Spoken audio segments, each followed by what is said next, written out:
আজ সকাল থেকে জানো তো প্রচণ্ড ঠান্ডা লেগেছে, একটুও কোনো কাজ করতে ভালো লাগছে না। নমস্কার, আমি পিউ মুহূর্তরা নামে একটি পেজ চালাই।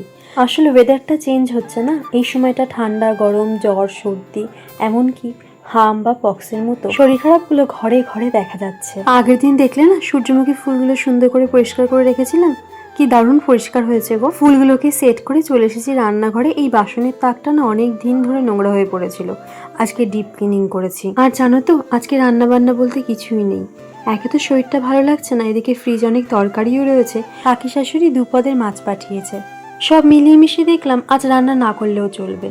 তাই ভাবলাম রান্নাঘরটাকে ভালো মতো পরিষ্কার করি। রান্নাঘরের জানলার বাইরেটা না অনেকগুলো গাছ রয়েছে, প্রায় 2 বছর একইভাবে রয়েছে। আজ ভাবছি ওই জায়গাটাও ভালো করে পরিষ্কার করব। এদিকে কি জানো, একটা কাপের মধ্যেই চামচ ছুরি কাঁচি সমস্ত কিছু একসাথে থাকার কারণে আমার যখন চামচ লাগতো সেটা বার করতে ভারী অসুবিধা হতো, তাই আমি দুটো আলাদা আলাদা করে নিয়েছি। এবার কলিং দিয়ে ভালো মতো গ্যাসটা মুছে টবগুলো ভালো করে মুছে নেব, তারপর টবগুলোকে একে একে করে জানলা থেকে বাইরে বের করে নিয়ে আসবো।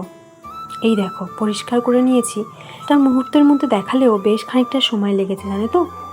আর দেখেছো কেমন জং পড়ে গেছে। আর এই তেলের জারগুলোও না পরিষ্কার করে নিয়েছি, কি সুন্দর চকচক করছে তাই না। যেদিন মনে হয় না আজ তো বেশি কাজ নেই, অল্প সময়ের মধ্যেই সব হয়ে যাবে, সেদিনই যেন তো সব থেকে বেশি সময় লাগে। রান্নাঘর পরিষ্কার করতে এসে দেখি রান্না করার থেকেও বেশি সময় লেগেছে। ভাবলাম রান্না যখন নেই তাহলে একটু রাতের জন্য চিকেন তান্দুরি ম্যারিনেট করে রাখা যাক।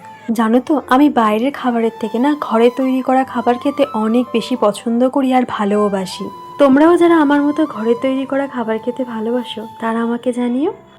এই তো একটু দই, তান্দুরি মশলা, ঘরের রেগুলার মশলা, সর্ষের তেল, নুন দিয়ে আমি ভালো মতো মিশ্রণটাকে মেখে এখন রেস্টে রেখে দেবো অনেকক্ষণ। কোনো রকম ঝামেলা ছাড়াই তাওয়াতে একটু বাটার বা একটু ঘি দিয়ে এগুলো ভেজে নেব।